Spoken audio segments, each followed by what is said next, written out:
തന്റെ കുടുംബങ്ങളോട് കർത്താവ് പറയാണ്, നിങ്ങൾ പ്രാർത്ഥനയിൽ ജാഗരൂകരായിരിക്കുക.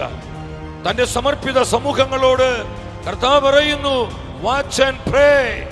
നിങ്ങൾ പ്രാർത്ഥനയിൽ ശ്രദ്ധയുള്ളവരാകുക. തന്റെ യുവജനങ്ങളോട്, മക്കളെ, തന്റെ കുഞ്ഞുങ്ങളോട് എന്താണ് ഈശോ പറയുന്നത്? മക്കളെ, എന്താ ഈശോ പറയുന്നത്?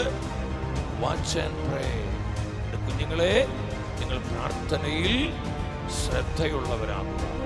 സംഭവിക്കാൻ പോകുന്ന ഈ തകർച്ചകളിൽ നിന്നും, ഈ വിനാശങ്ങളിൽ നിന്നും, ഈ കൊടിയ പ്രതിസന്ധികളിൽ നിന്നും നമ്മുടെ കുടുംബങ്ങൾ സംരക്ഷിക്കപ്പെടുവാൻ, നമ്മുടെ സമുദായം സംരക്ഷിക്കപ്പെടുവാൻ, നമ്മുടെ സഭയും നമ്മുടെ വിശ്വാസവും സംരക്ഷിക്കപ്പെടുവാൻ ദൈവജനത്തോട് വിശ്വാസത്തിന്റെ നാഥനായ ഈശോ പറയാണ്, നിങ്ങൾ പ്രാർത്ഥനയിൽ ജാഗരൂകരായിരിക്കുക.